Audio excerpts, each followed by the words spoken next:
नमस्कार दोस्तों, आप सभी का स्वागत है हमारे YouTube channel net GRF with Rajesh में। तो आज हम लोग देखने वाले हैं यूजीसी नेट जून 2025 के क्वेश्चन पेपर को सॉल्यूशन करेंगे। तो जितने भी छात्र दिसंबर 2025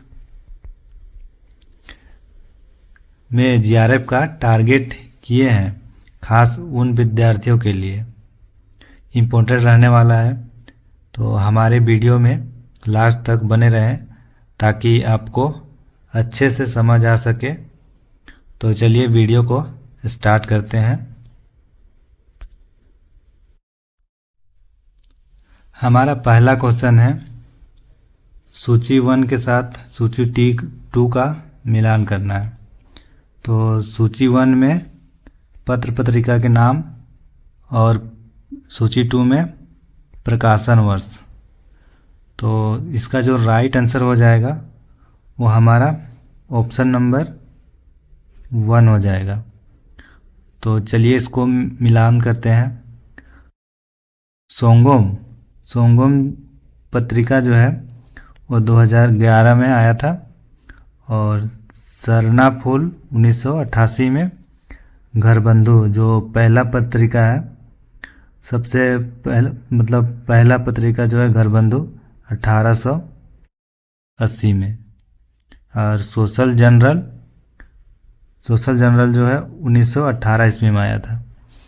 तो इसका जो राइट आंसर है 1 नंबर हो जाएगा। चलिए नेक्स्ट क्वेश्चन की ओर बढ़ते हैं।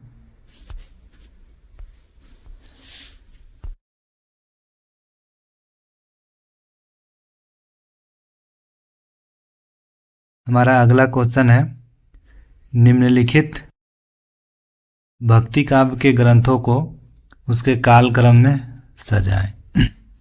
तो ये भक्ति काल के ग्रंथ हैं, तो इसका जो कालक्रम के अनुसार जो है सजाना है। तो इसका जो राइट आंसर हो जाएगा वो हमारा ऑप्शन नंबर 1 हो जाएगा। ऑप्शन नंबर 1 इसका राइट आंसर हो जाएगा। तो सबसे पुराना जो है वाल्मीकि रामायण सबसे पुराना है। फिर उसके बाद आ जाएगा रामाज्ञा पक्ष। उसके बाद आ जाएगा रावण मानोंदरी संवाद। फिर लास्ट में आ जाएगा हमारा अष्टयाम। अगला क्वेश्चन को अब देखते हैं।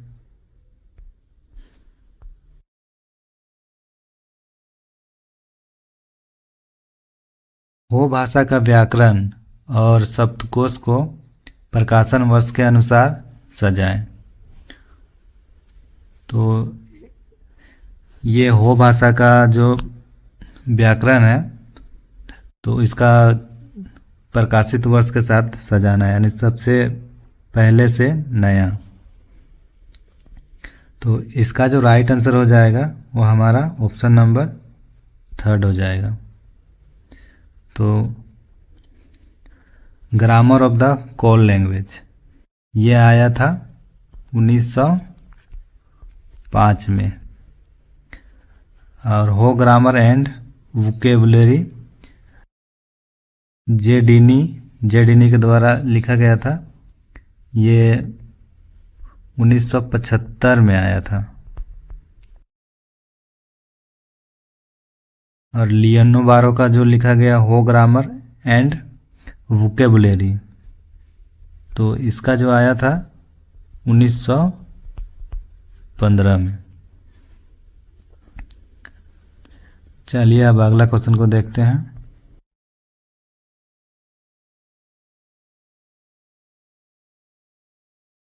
लोक साहित्य के तत्व संकलन में किस प्रकार की कठिनाइयाँ आती है? तो इसका जो राइट आंसर हो जाएगा वो हमारा ऑप्शन नंबर 4 आ जाएगा। ये क्वेश्चन जो कह रहा है कि लोक साहित्य के तत्व संकलन में किस प्रकार की कठिनाइयाँ आती है, तो लोक साहित्य को समझने में हमको किस प्रकार की कठिनाइयाँ आती है उसको बताने बोल रहा है। तो इसका जो राइट आंसर है हमारा 4th नंबर है। तो क्यों है उसको चलिए देखते हैं। क्षेत्र की भाषा विषयक अज्ञानता। अगर क्षेत्र का भाषा अगर आपको नहीं आएगा तो उसमें आपको कठिनाइयाँ ज़रूर आएगा। तो ये तो होना चाहिए। क्षेत्र की संस्कृति की अज्ञानता। अगर आप किसी भी क्षेत्र में जाते हैं तो वहाँ की संस्कृति जो है अलग रहता है, तो आप जब भी जाओगे तो तुरंत में नहीं समझ पाओगे।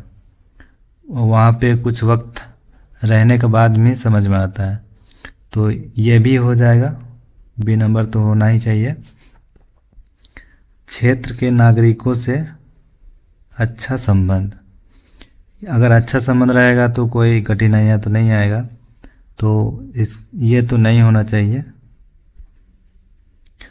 संकलन के प्रति अश्रद्धा, उसके महत्व को ना समझना, ये हो जाएगा। तो इसका राइट आंसर जो है ए, बी और डी हो जाएगा।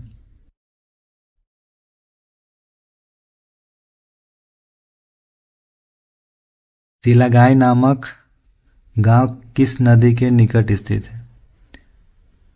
तो सिलागाई नामक गांव जो है वो कोयल नदी के तट पर स्थित है।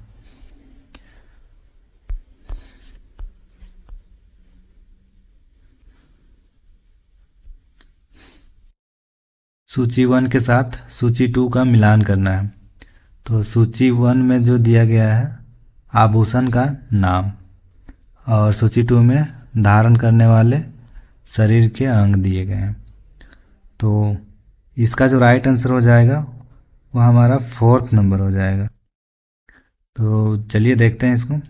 पैरी, पैरी तो पैर में ही पहना जाता है। व्हीकल, ये तो बाजू में पहने जाते हैं। हंसली जो होता है वो गला में ही पहनते हैं। कड़ा को तो हाथ में ही पहनते हैं, तो सभी को पता होगा।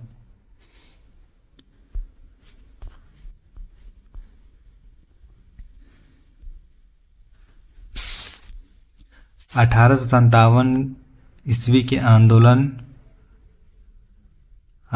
प्रारंभ होने के समय शेख भिखारी की उम्र कितने वर्ष की थी?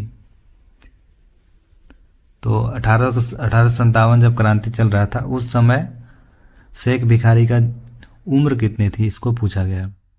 तो इसका शेख भिखारी का जन्म जो हुआ था वो 1819 में हुआ था। तो 1857 को इसके जन्म वर्ष के घटा देंगे, यानी इसका जन्म वर्ष के साथ 1857 के आंदोलन को माइनस करेंगे तो इसका उम्र का हमको पता चल जाएगा। तो इसमें इतना माइनस करेंगे तो आ जाएगा 38। तो इसका जो राइट आंसर हो जाएगा 38, यानी 1 नंबर इसका राइट आंसर हो जाएगा।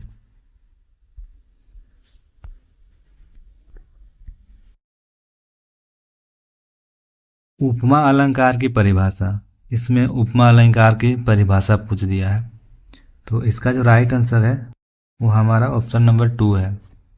विभिन्न पदार्थों के सादृश्य प्रतिपादन को उपमा कहते हैं।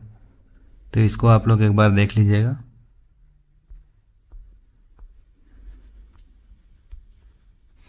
वेदांग कितने हैं? तो वेदांग जो है 6 है।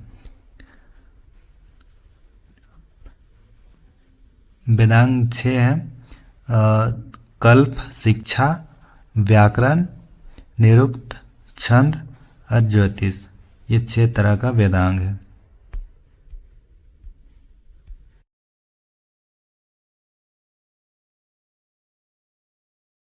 गुणों पुस्तकों को उसके प्रकाशन वर्ष के अनुसार सजाएं।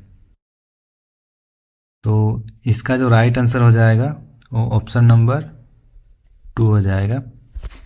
तो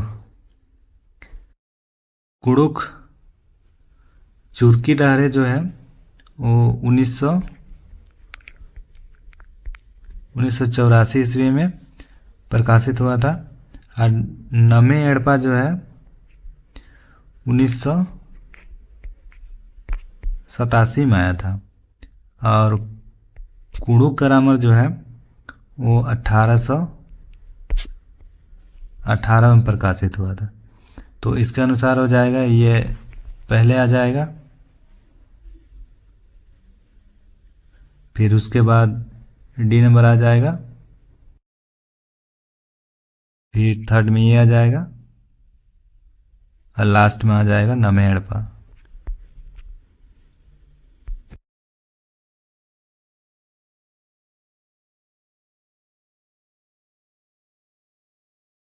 डॉक्टर भोला शंकर व्यास के अनुसार सुर साहित्य की 3 वर्गों को लिखिए। तो इसका जो राइट आंसर है वो हमारा 1 नंबर हो जाएगा। विनय के पद, दस्यामूलक, बाल लीला के पद्य और गोपियों की प्रेममय पद, ये तीनों राइट आंसर हो जाएगा इसका।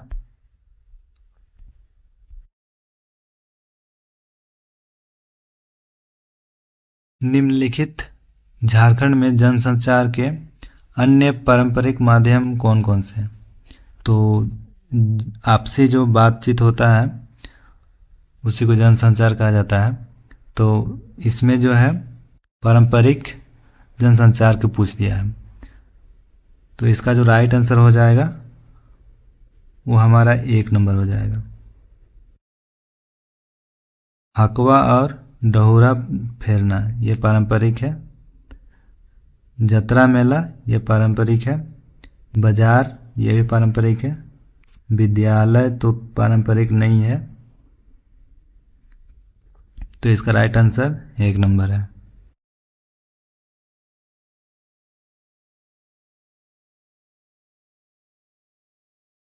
अबुआ जन्म दिसुम हमारी जन्मभूमि, दुल सुनुम जेले, दीपक जलो हो कविताएं किनकी लिखी हुई है? ये कविता दिया गया है। तो इसका जो राइट आंसर हो जाएगा ऑप्शन नंबर 2, प्रोफेसर बलराम पाठ पिंगवा जी का ये कविता है।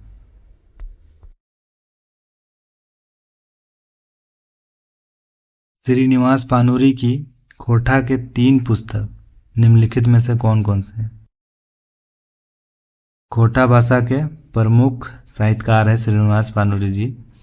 ये इम्पोर्टेंट रहता है चूँकि बार बार ये एनटीए इसको दूर आता है। तो आप लोग इसे अच्छा तरीक़ा से पढ़ के जाएंगे, खासकर इनके जो पुस्तक हैं उनके बारे में और उसके प्रकाशन वर्ष, ये इम्पोर्टेंट रहेगा। तो इसका जो राइट आंसर हो जाएगा ऑप्शन नंबर हमारा 2 हो जाएगा, यानी चाबी काटी और सुलुक साय और उद्भासल कर्ण, ये तीनों इसके प्रमुख पुस्तक हैं।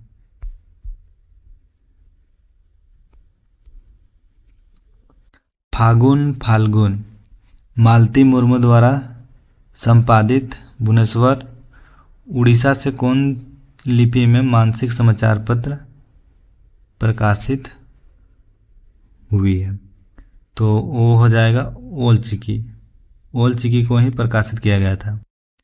तो इसका जो संपादन करता है ओल चिकी वो रघुनाथ मुर्मू जी हैं। ओल चिकी जो लिपि है ये संथाली भाषा का लिपि है।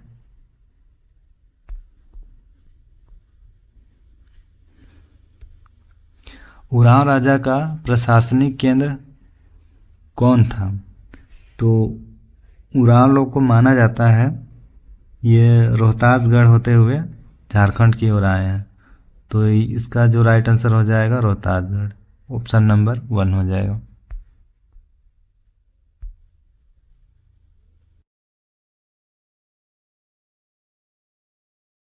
गया मुंडा के परिवार को वरीयता क्रम में सजाएं।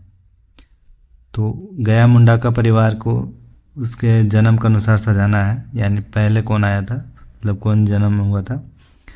तो इसका राइट आंसर हो जाएगा हमारा 3rd नंबर, यानी पहले जो आएगा गया मुंडा ही आया था, उसके बाद डोका मुंडा, उसके बाद आया सारेन मुंडा, अब लास्ट में आया था जयमासी मुंडा।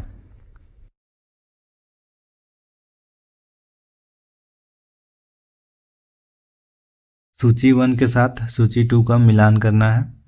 ये भारतीय साहित्य से है और भारतीय साहित्य से लगभग 5 क्वेश्चन हमेशा आता है एनटीए में। तो भारतीय साहित्य को आप लोगों को ध्यान से पढ़ना है। तो इसका जो राइट आंसर हो जाएगा वो ऑप्शन नंबर 1 हो जाएगा, यानी खुमान रासो का दलपति विजय और बिसल देव रासो का नरपति नाला, परमाल रासो का जगनीक और पृथ्वीराज रासो का हो जाएगा चंद्रवरदाई।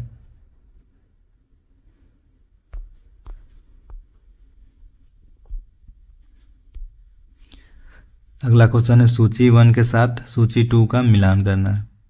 तो इसमें दिया है सूची 1 में दिया है सिंगार काल के कवि और सूची 2 में है उनकी कृति। तो इसका जो राइट आंसर है वो 1 नंबर हो जाएगा। बिहारी लाल का जो है वो बिहारी सतसई है और आचार्य केशवदास जी का जो है रसिक प्रिय। भूषण का जो है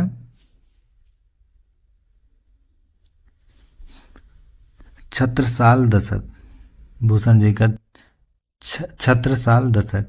आचार्य भिखारी दास का जो है काव्य निर्णय।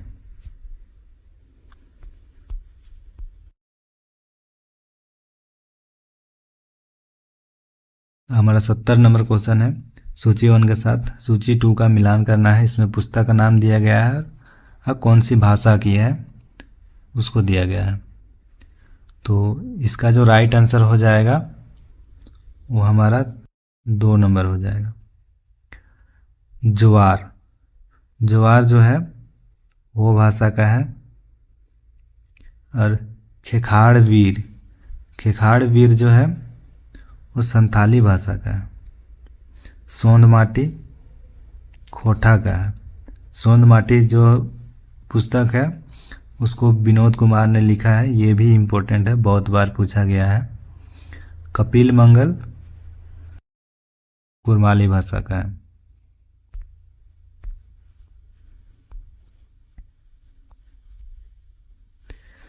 किस वर्ष राय साहब ने बंदी राम उरांव छोटा नागपुर उन्नति समाज की ओर से आदिवासी पत्र का प्रकाशन आरंभ किया गया था?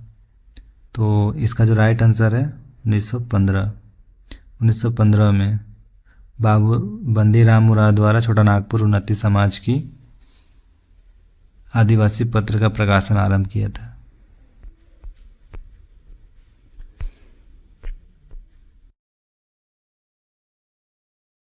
भारतीय जनजातियों में कौन कौन से लक्षण पाए जाते हैं? तो इसका जो राइट आंसर हो जाएगा ऑप्शन नंबर 2। ये नागरिक अरण्यवासी है, बिल्कुल सही। ये नागरिक नगरवासी है, नहीं, ये नहीं होगा। ये सभ्यता की दौड़ में पिछड़े हुए हैं, बिल्कुल सही। ये सभ्यता की दौड़ में आगे हैं, ये भी गलत हो जाएगा। ये विलक्षण रीति रिवाजों के पोषक हैं, बिल्कुल सही।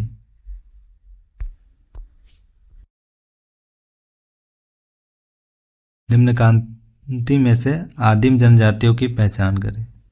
तो इसमें आदिम जनजातियों की हमें पहचान करना। तो इसमें आदिम जनजाति हैं असुर हो जाएगा और कंवर, पहाड़िया नहीं है, बिरजिया हो जाएगा। तो इसका जो राइट आंसर हो जाएगा ABD 1 नंबर।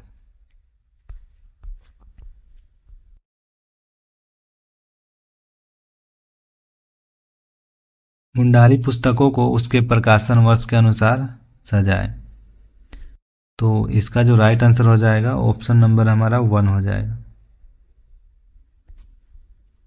सबसे पहले चंगा दुरुंग,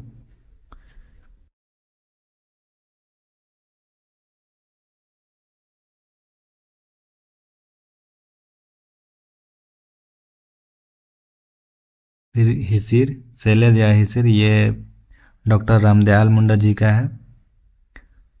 और नईमुआ किमनते ऋतु, फिर लास्ट में आ जाएगा प्रतिपाला एवं रामायण पाला।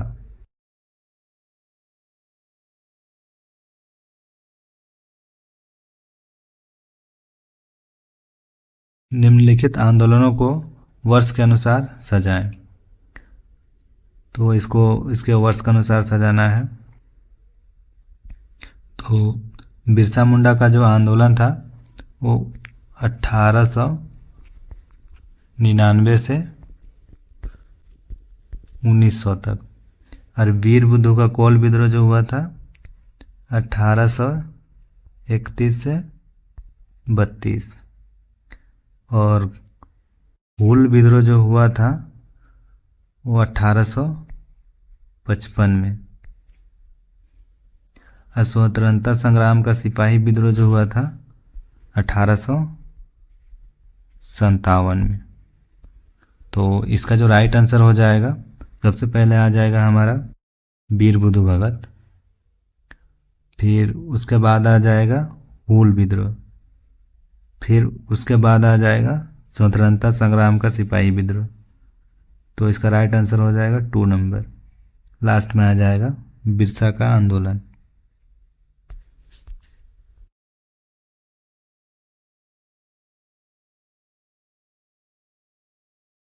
निम्नलिखित में से कौन सा महाप्राण ध्वनि है?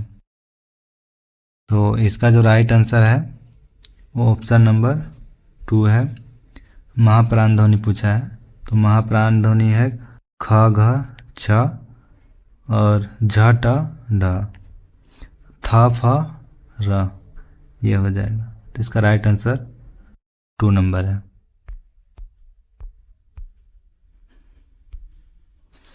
अंग्रेजों को लगातार हस्तक्षेप तथा अत्याचार से विक्षुब्ध ठाकुर विश्वनाथ सहदेव किस वर्ष ब्रिटिश सरकार के आदेशों निर्देशों को मानने से इनकार कर दिया था?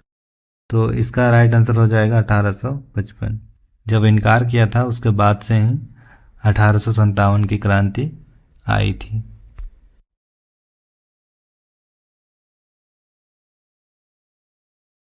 निम्नलिखित में से 4 भाइयों का नाम वीर्यता क्रम से में अंकित करें। तो सबसे पहले जन्म के अनुसार इसको क्रम में सजाना है। तो इसका जो राइट आंसर हो जाएगा वो हमारा 4th नंबर हो जाएगा। सिद्धू का जो जन्म हुआ था 1815 में और कान्हू का 1820 में और चांद का जन्म हुआ था 1825 में। अब भैरव का हुआ था 1835 में। तो इसका राइट आंसर 4th नंबर हो जाएगा।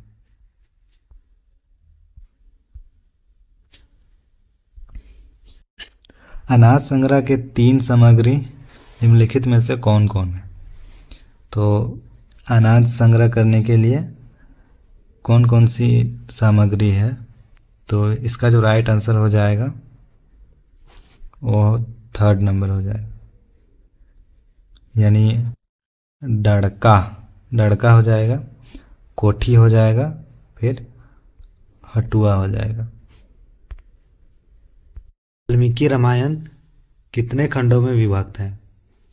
तो इसका राइट आंसर हो जाएगा 7 खंडों में विभक्त है। तो ऑप्शन नंबर 3rd हो जाएगा। निम्नलिखित में से कौन कौन पुस्तकें D.N. मजुमदार के द्वारा लिखी गई है? तो इनका जो प्रमुख पुस्तक है, मतलब इनके द्वारा जो पुस्तक लिखी गई है उसको बताना है। तो इसका जो राइट आंसर हो जाएगा ऑप्शन नंबर 2 हो जाएगा, race and culture of India, ये हो जाएगा। और a tribe in transition, AC&D Santhali. तो इसका राइट आंसर 2 नंबर हो जाएगा। विवाह स्त्री और पुरुष को पारिवारिक जीवन में प्रवेश कराने की एक संस्था है, ये किसका कथन है? तो ये जो कथन है ये बोगार्ट्स के द्वारा दिया गया है, अंग्रेजी विद्वान है बोगार्ट्स। तो इन्होंने ही कहा है कि विवाह स्त्री और पुरुष को पारिवारिक जीवन में प्रवेश कराने की एक संस्था है। प्रेमचंद के उपन्यासों को प्रकाशन वर्ष के आधार पर क्रम अनुसार सजाएं। तो इसका जो राइट आंसर हो जाएगा वो ऑप्शन नंबर 1 हो जाएगा, यानी सेवा सदन। सेवा सदन सबसे पहले आएगा, उसके बाद वरदान, फिर प्रेमाश्रम, फिर रंगभूमि लास्ट में।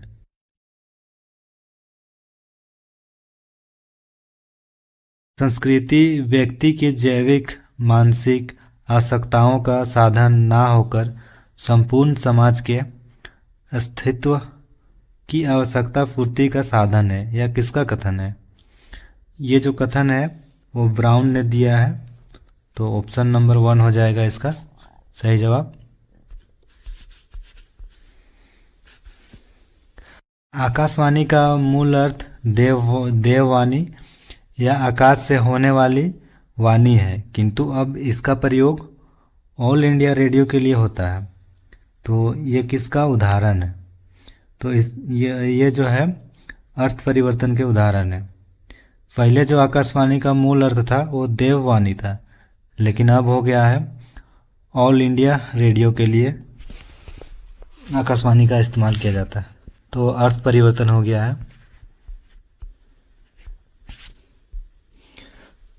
सूची 1 के साथ सूची 2 का मिलान कीजिए। तो सूची 1 में दिया है व्यंजन के भेद और सूची 2 में दिया गया है व्यंजन। तो इसका जो राइट आंसर हो जाएगा वो ऑप्शन नंबर 1 हो जाएगा, यानी संघर्षी जो होता है वो फ व स ज स ख ग ह, इसका 2 हो जाएगा। स्पर्श इसका हो जाएगा 3rd हो जाएगा। और नासिक का 1 हो जाएगा और डी का 4th हो जाएगा।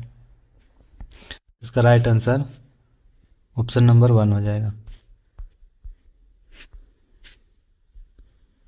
यदि सृष्टि के आरंभ में भाषा शब्द की ज्योति न जलती होती तो यह त्रिभुवन घोर अंधकार में निमग्न हो जाता, ये किसके अनुसार है? तो ये जो परिभाषा दिया है वो आचार्य दंडी जी ने दिया है। तो इसका सही जवाब हो जाएगा 2 नंबर। निम्नलिखित में से लोक भाषा के तत्व की पहचान करें। तो इसमें लोक भाषा को हमको पहचान करना है। तो इसका जो राइट आंसर हो जाएगा ऑप्शन नंबर 3rd, यानी लोक प्रचलित सामान्य लोक भाषा, ये हो जाएगा। इसमें ठेठ ग्राम्य या जनपदीय शब्द ये हो जाएगा। इसमें प्रयुक्त लोकोक्तियाँ ये भी हो जाएगा।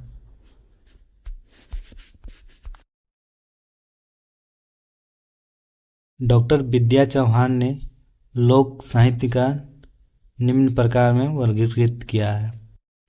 ये जो क्वेश्चन है इसको NTA ने ड्रॉप कर दिया था, लेकिन इसका जो राइट आंसर हो जाएगा वो ऑप्शन नंबर 1 हो जाएगा, यानी लोक गाथा, लोक कथा, लोकनाट्य और लोक विश्वास।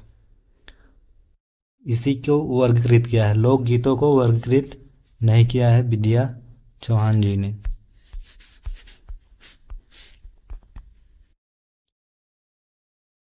डॉक्टर बिमला चरण शर्मा की पुस्तकों की पहचान करें। तो बिमला चरण जी के पुस्तक को कौन कौन सी है उसको बताना है। तो इसका जो राइट आंसर हो जाएगा ऑप्शन नंबर 2, छोटा नागपुर का भूगोल। ये बिमला चरण की पुस्तक है। और ये ट्राइबल इन ट्रांजिशन, एक ये हो जाएगा। और ट्राइबल ज्योग्राफी ये भी हो जाएगा।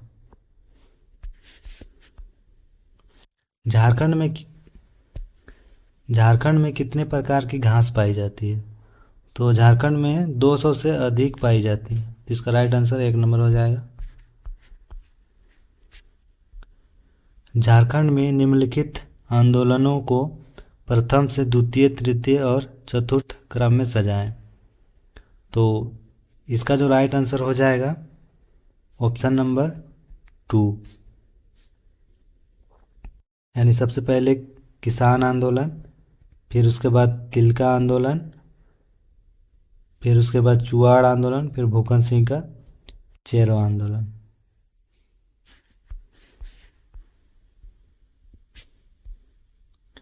खोरठा खूंटा तितकी राय कृति के लेखक निम्नलिखित में से कौन है। तो इसका जो सही जवाब है वो 4th नंबर हो जाएगा, मोहम्मद सिराजुद्दीन सिराज। इसका राइट आंसर हो जाएगा। एसी रॉय द्वारा लिखित पुस्तकों की पहचान करें। ये भी इम्पोर्टेंट रहने वाला है, क्योंकि जहाँ तक देखा जाए ये एनटीए इसको मतलब हर साल ये पूछता ही है। एसी रॉय के द्वारा लिखी गई पुस्तक या फिर उसके पुस्तक के प्रकाशन वर्ष। तो इसका जो राइट आंसर हो जाएगा वो 4th नंबर हो जाएगा, ए सी और E. The Mundas and their country ये होगा। द उरांव ऑफ छोटा नागपुर ये भी हो जाएगा। The religion and custom of Oraon ये हो जाएगा।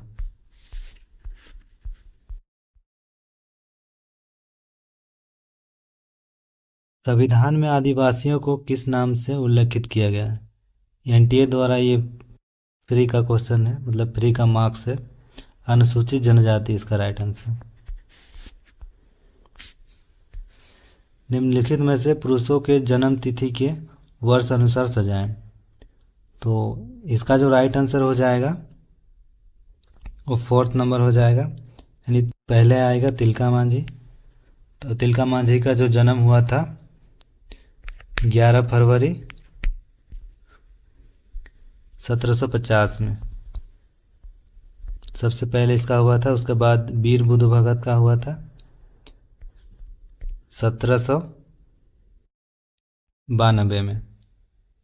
तो इसका राइट आंसर हो जाएगा 4th नंबर। भाषा विज्ञान में घोषीकरण किसे कहते हैं। तो इसका जो राइट आंसर है वो एनटीए ने 3 नंबर को माना है, यानी दीर्घ स्वर का ह्रास हो जाना। और घोषीकरण है जैसे कि आषाढ़ का आषाढ़, आभिर का अहिर, अगस्त का अगस्त।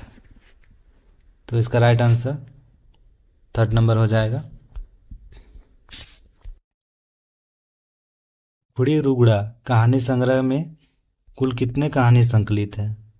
तो खुखड़ी रुगड़ा जो है नागपुरी कहानी संग्रह है।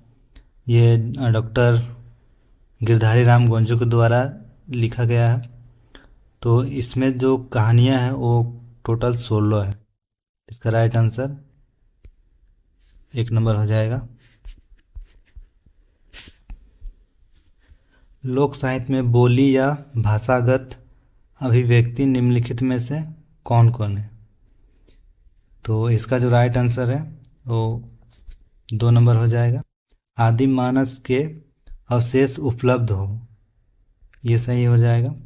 परंपरागत मौखिक उपलब्ध बोली या भाषागत अभिव्यक्ति हो, ये भी सही हो जाएगा। लोक साहित्य में लोक अभिव्यक्ति नहीं होता, ये तो नेगेटिव लग रहा है पढ़ने में ही, तो ये तो नहीं होगा। कृतित्व हो किंतु वह लोक मानस के सामान्य तथ्यों से युक्त हो, ये हो जाएगा। तो इसका राइट आंसर हो जाएगा ऑप्शन नंबर 2। तो आज का वीडियो हमारा यहीं तक रहेगा। तो इसका पार्ट 2 वीडियो लेकर आएंगे नेक्स्ट वीडियो में। तो आप लोगों को कैसा लगा ये वीडियो कमेंट करके ज़रूर बताएं। और अच्छा तैयारी करना चाहते हैं तो हमारे साथ जुड़े रहें। बेस्ट कंटेंट उपलब्ध कराए जाएंगे सिलेबस के अनुसार। और हमारा टेलीग्राम चैनल से भी जुड़ लें, ताकि जो भी नोट्स हो या फिर PYQs हो वो आपको उपलब्ध कराए जाएंगे। तो हम मिलते हैं अगला वीडियो में। जोहार।